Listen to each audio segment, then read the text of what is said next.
أعوذ بالله من الشيطان الرجيم. بسم الله الرحمن الرحيم. إن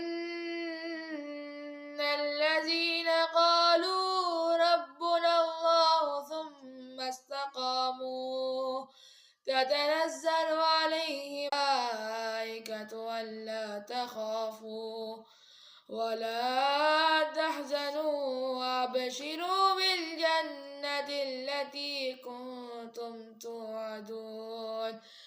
نحن أولياؤكم